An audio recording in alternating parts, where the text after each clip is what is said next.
Good afternoon and welcome to the Happy Half Hour. I'm Leigh Kubin. I'm Sandra Priestley. Welcome to our podcast and happy Thursday. Happy Thursday. I am just drinking raspberry bubbly. Oh, buble. Yeah, and it's my favorite. Yeah. I, Well, mhm. I'm back on the Serenity Teacup Mm, Hibiscus Harvest. nice. So I made that and I put it in a little cup with some ice because, it's 172 degrees here. Oh, you know what? It is not. It is not that here. I gotta tell you what happened to me this weekend. I was invited to attend this session. There was no time limit on it, but it's the woman who I do breath work with. She was having Oh, this session and it was called Mapping the Journey. And she didn't really have much to say about it. Like she literally just put it out there and mhm. intentionally didn't tell us what it was about.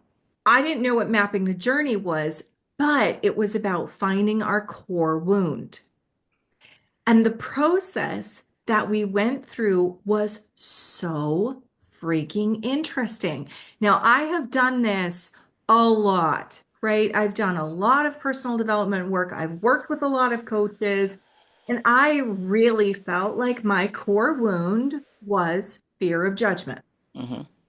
I felt like it came from when I was in grade 4 and my teacher outed me for my dad drinking in front of an entire class. I mean, she didn't say that, but that's how I felt Yeah. in front of all of my peers. And so I just thought, okay, yeah, totally. I'm still triggered by fear of judgment. I'm triggered by drinking. And so for sure, that's where it comes from, of course. So I think I got this in the bag. I don't need to be here for 3 to 4 hours, right? I already I'm know. at work. No one can teach me anything. And so she says, okay, I wrote down the process because it was so interesting. So she says, what is your core wound? And she gives the examples of like, I'm not smart enough, I'm not good enough. And I'm thinking, I'm more advanced. Fear of judgment. I fear totally. So then she says, once you find your core wound, you ask yourself, how does it feel to you? What does that feel like to you? Yeah. And it just dials it in a little bit more, right? So I thought, okay, so I went from fear of judgment, Mhm. and then it felt like failure. Somehow, as soon as it was like, oh, wait. But I feel like I'm failing because if I think people are judging me, it's because I'm failing. And it's because I'm failing myself. And I don't even logically can't compute that in my mind. But in this process, that's where it came from. Yeah. So then the magic. Translate this into childlike language. Because where you got this core wound was when you were a child, let's say 5, 6 years old. I Yeah. always say 8. But somewhere in around there, that's where we got that core wound from. So we have to translate it into childlike language. So I translated it to, I'm a loser. And then she says, does that feel good to you? Like, no, no, it's not perfect. It's not, it's close, but it's not perfect. And I could feel it Yeah. all of a sudden. And she was like, keep going until you can feel like, what would this 5-year-old say? Mm. Nobody likes me. And in this moment, like I have chills still, like goosebumps every time I say it. And I've stopped crying when I mention it. But when I was telling the story to Cam, I was crying. He's like, that doesn't even make sense to me. Like, it doesn't seem like you. that you would say nobody likes me. That's the magic of it because it doesn't even feel like my conscious self. Mm-hmm. And Wow. but I remembered so vividly. I was I went to kindergarten and we lived out in the country, so it was like me and my brother hanging out, right? Like we didn't have friends down the block, you know? And so when I went to school, I sat next to this girl named Rhonda, and we became the best of friends. And then through the summer, I didn't see Rhonda, of course, right? Because it was the 70s. Mm-hmm. And so I was so excited all summer long. I was so excited to go and see my friend Rhonda on first day of school in grade one. I get there. I'm placed right next to her, sitting right next to her, and I'm so excited to see her again. And she seems a little different, but like a little down almost, right? Like I remember this so vividly, and I would have been 6. And so the teacher announces to this whole classroom that Rhonda wanted to come back for one day of grade one to let everyone know, to be able to say goodbye to her friends because her dad got a new job and they were transferring out and she would be leaving. And today was her last day. See, I can't even say it without choking up. And my life was ripped away. And I Mm-hmm. remember thinking, nobody likes me now. I have no friends. And like you can see it is a core wound. Like It I'm telling is. the Yeah. story and I am tearing up, I am crying, and That was 47 years ago. right. Yeah. And it's not like I think about this all the time, although now I'm wondering where in the fuck is Rhonda? Like, I don't know her last name, but I Look would her like, up. but it's like Oh, it was so stored in your body. right? Yeah. It was so shocking. And so I got off this call. Oh, back up the bus. Once we found this, Yeah. then the response was, how has this shown up in my life? How has this translated to my actions? Mm.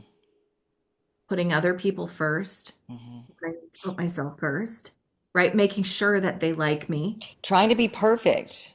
trying to be Always. undercharging, like undervaluing myself. Hmm. It was a long time when I got my feng shui certification where I thought, I can't charge people for this. It's just my time. Like it's my knowledge, it's my time. I can't charge people for this. I really had a hard time charging. Well, of course I would because I wanted people to like me. So I'm just going to give myself for free. Yeah. And over my life, I can see how many times I have just really sacrificed myself Hmm. so that I people would like me. Yeah. Like, and my conscious brain says, "Are you fucking kidding me?" Hmm. Like Yeah. my conscious brain, but that was stored so deep. And what was interesting to me is that all of a sudden, all of my triggers that I recognize, when I'm triggered by something, Hmm. I was chasing the wrong fucking thing. Hmm. The entire time I was thinking it was fear of judgment. I was thinking it was the alcohol. I was thinking it was like, oh my God, my impending doom generator is just on fucking fire because I need to seek safety. And when I really, really look at it now, it really isn't what I thought I was fearful of. What I was fearful most of was people not liking me. Hmm. People judging me, or to the point where they would see who I truly am and not like me, Hmm. warts and all. Yeah. And so after that, she asked us, now, what is the lesson you came here to learn?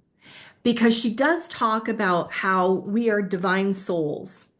Hmm. This is what she believes, right? We are divine souls and we are perfect. And we can look down and go, wow, Earth looks cool, right? Like, look at all of these. But in order to Yeah. have a really true sense of self, you have to experience the divine self, but also the scarred self. Hmm. Yeah. And so you can't really appreciate divine unless you feel the contrast of it, unless you feel the opposite of it. Well, there's no growth without the contrast. And Abraham talks about this too, Yeah. right?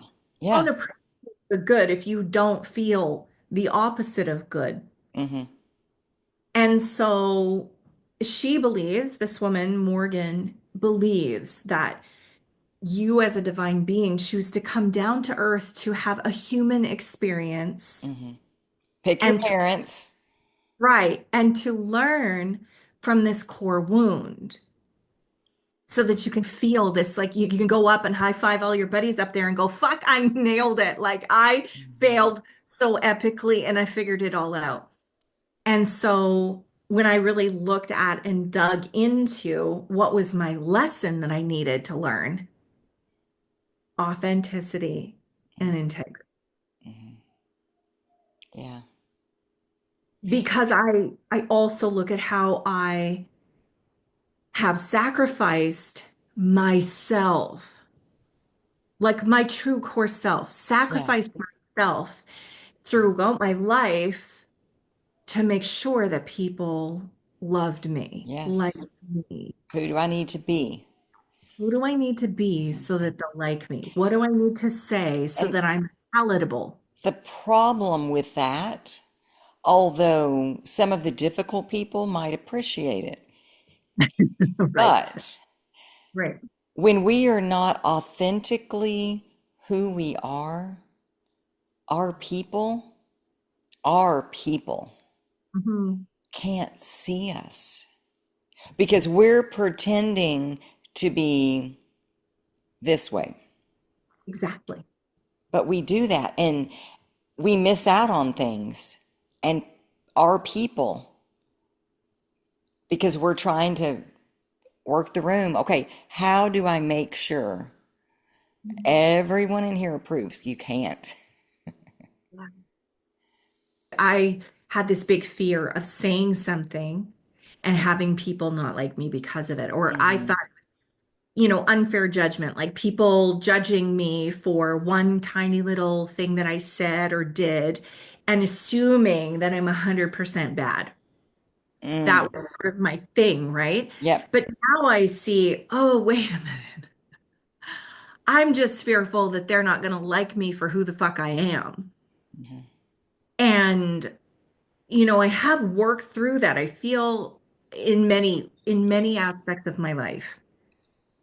The swearing, I am a sweary chick, and I no longer hold back from that, but I did for the longest time. I Yeah. did.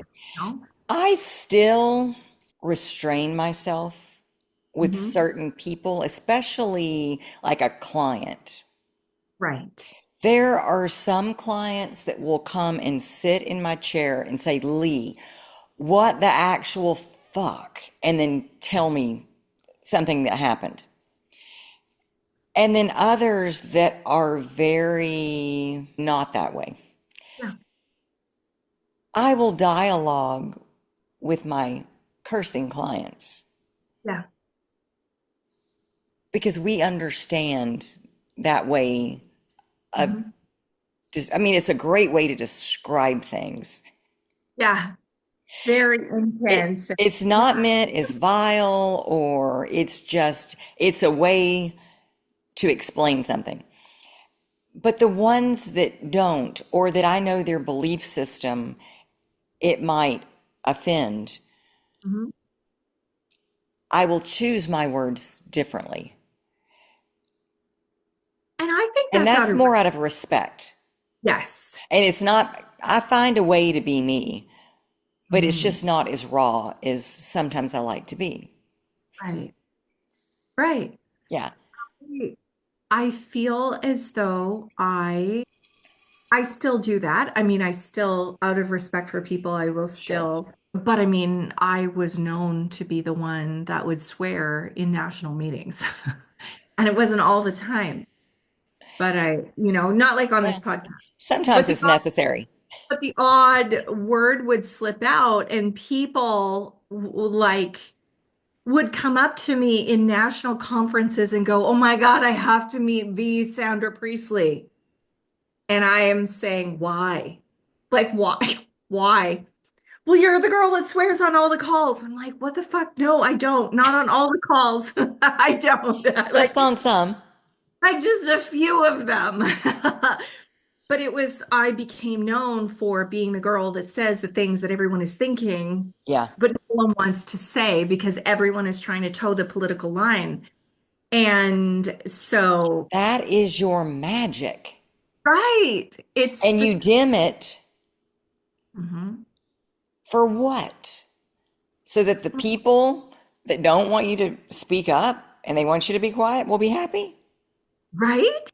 Come on. The thing that I really can appreciate in it, just going through that process, was A, I feel like I was chasing the wrong thing all the time. Yeah.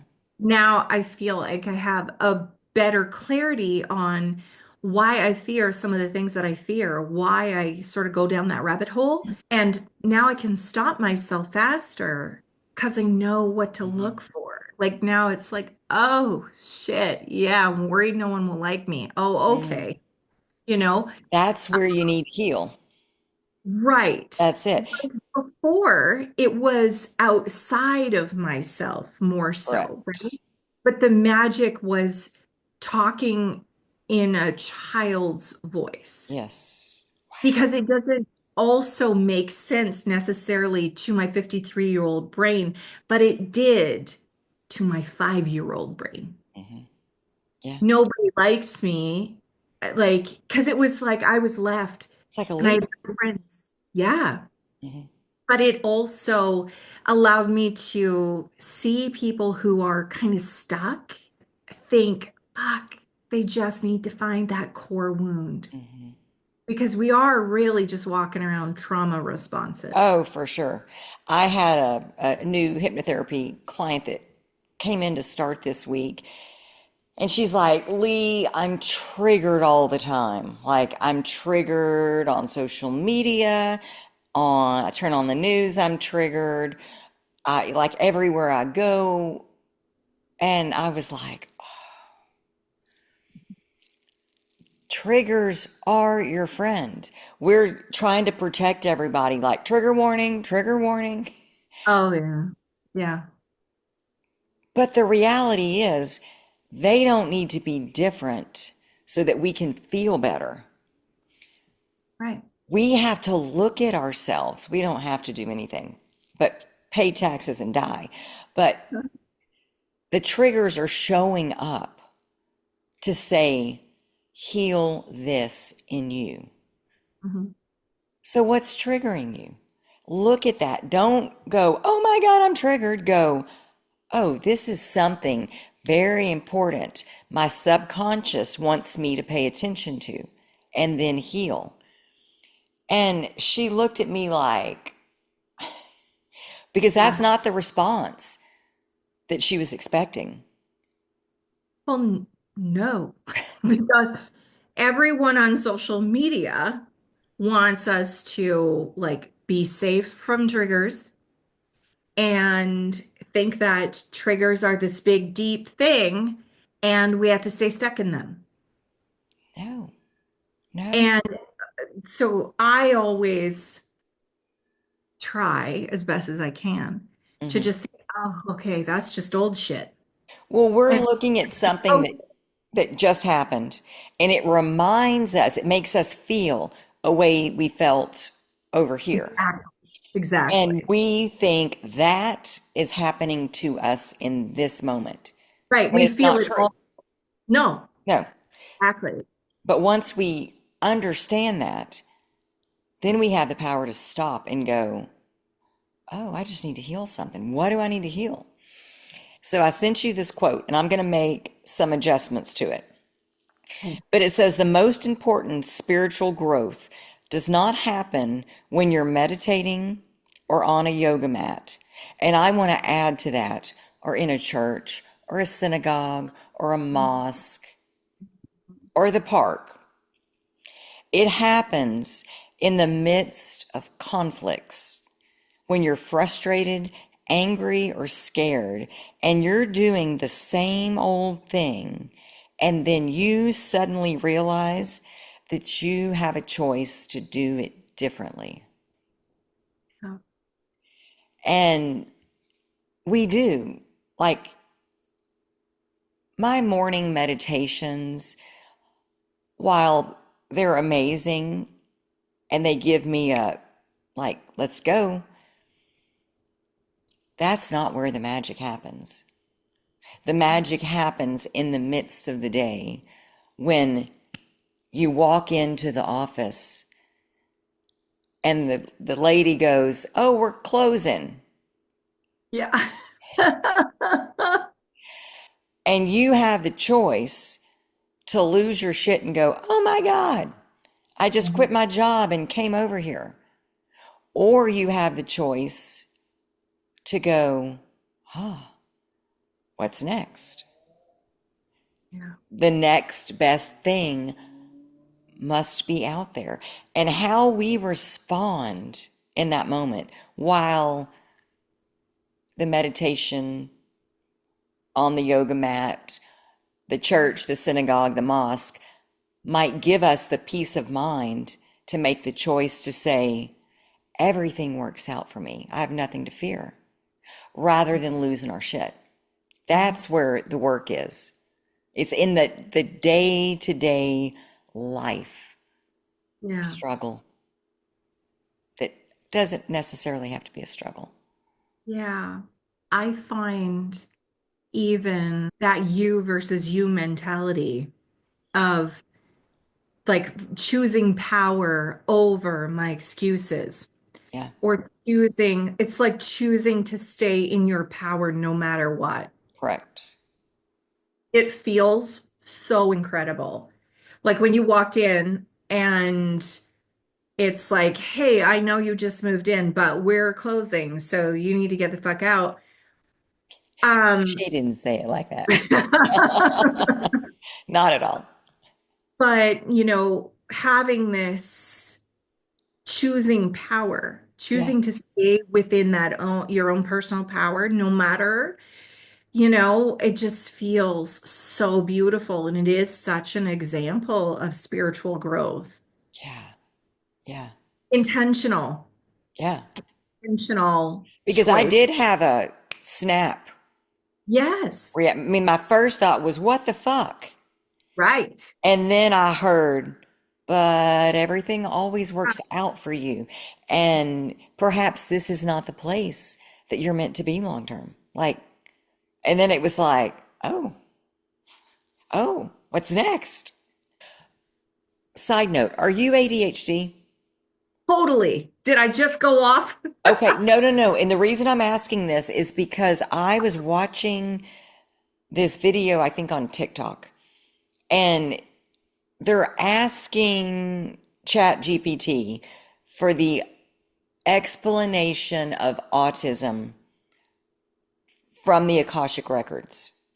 And it's Oh, this beautiful, beautiful rendition of why wow. these autistic people are here and about it's their gift. And it's not some environmental thing, or it's not, it is, we're evolving and emerging, and they're coming in, some of them nonverbal, because they know how to communicate without words. Nice. Well, then they came out with an ADHD Okay. version. And I should probably look that up and read it. But it was talking about how same similar scenario. It's a gift Yeah. and it's trying to be cured because it doesn't fit into the way they want us to behave, which is just our way of evolving to kind of do this to them. Like, you can't control us. Right. Right. But physical activity is essential because it helps your brain relax. Oh, yes.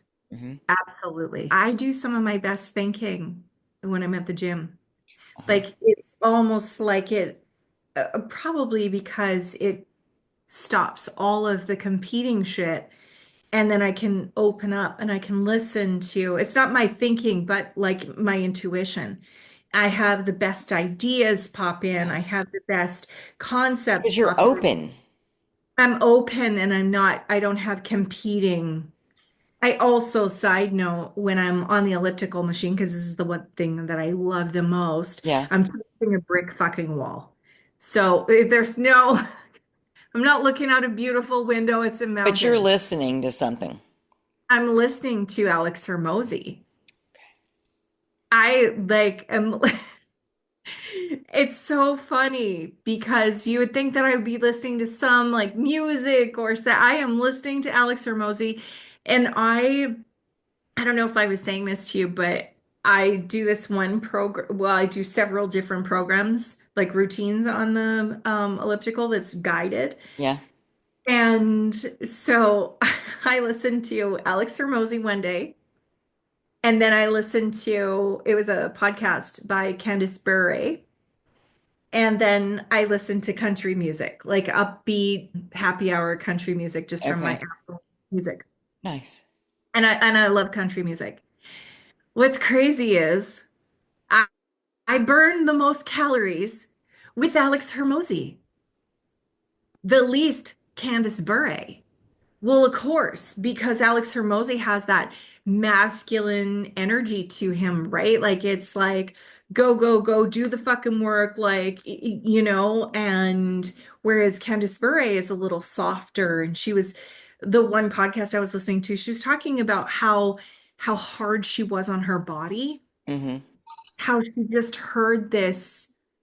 Is it a part of the Bible, I think? But she just heard this in the middle of the night, this sort of Bible verse come in, and she just realized it was almost like her body and her had separated, and her body was saying, "Why are you doing this to me?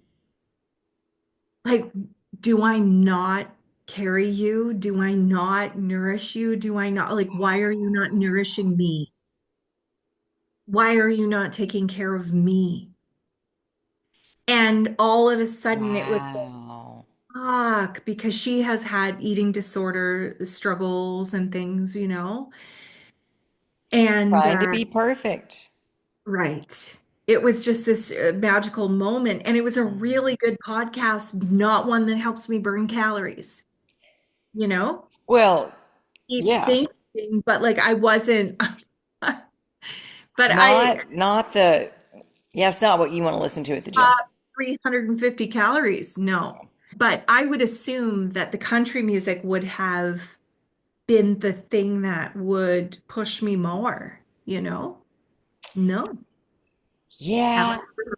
Sometimes it's music for me, and sometimes it's podcasts or little videos that Yeah. will get me going. And it's interesting because sometimes I go to turn on music and then I see a video and I'm like, oh, I've got to hear this. Yeah. And so yeah, depends on what we need at the Yeah. time. So, well, with that, I think we're out of time. I Yeah, it had was like a three more stories. We'll get to them next week. awesome. I'm excited. Oh, thank you so much, Sandra. And thank you guys for joining us. We'll see you next Thursday on the Happy Half Hour.